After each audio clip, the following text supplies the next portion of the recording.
तो आज मैं इस वीडियो में बात करने वाला हूँ महाराष्ट्र चुनाव को लेकर के।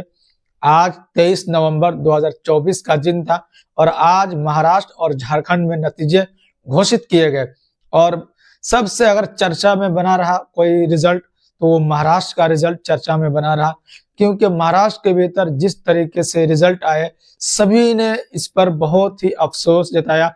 खास तौर से मैं इस वीडियो में बात करने वाला हूँ AIMIM पार्टी को लेकर के।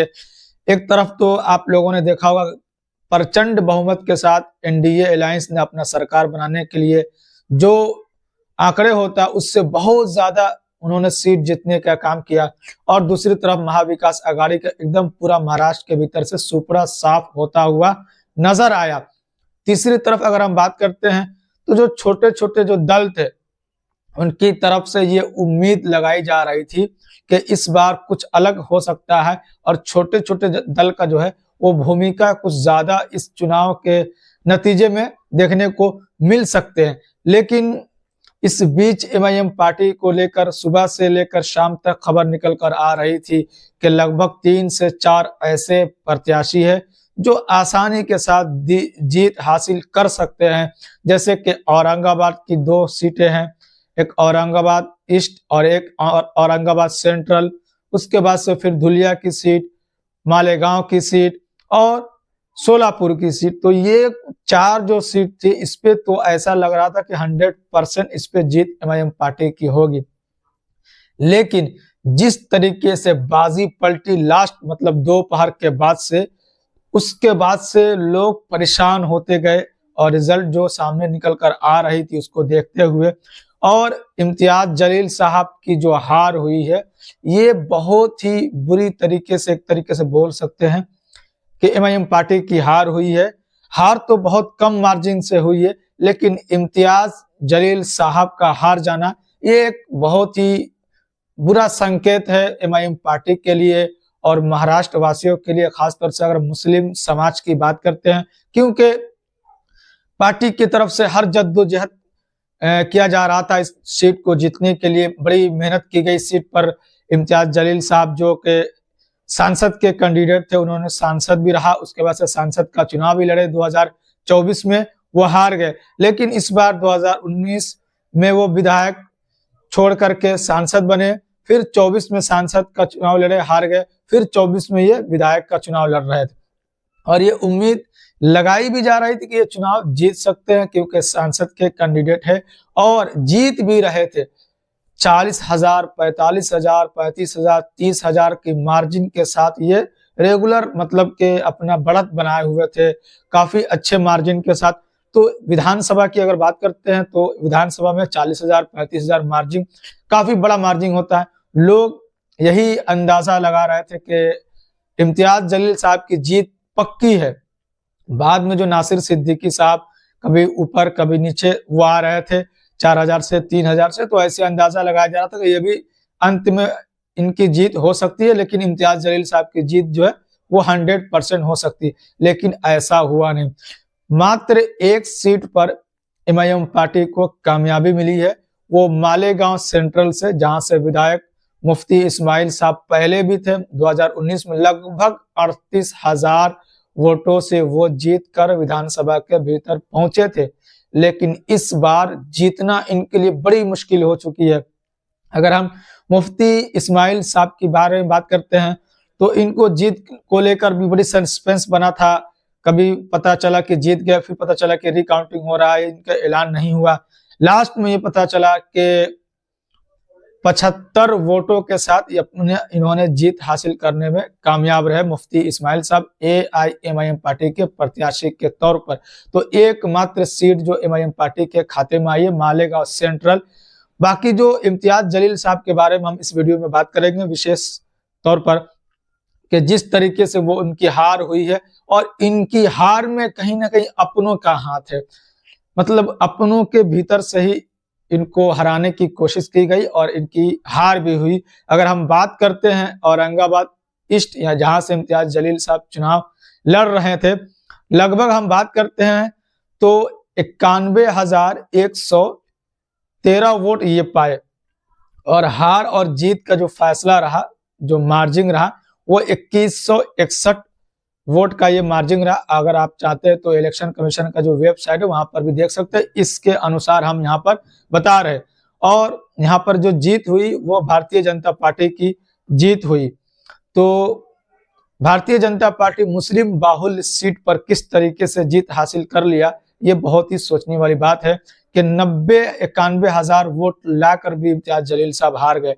और हारने का रीजन क्या रहा ये भी आपको मैं बताने की कोशिश करता हूं।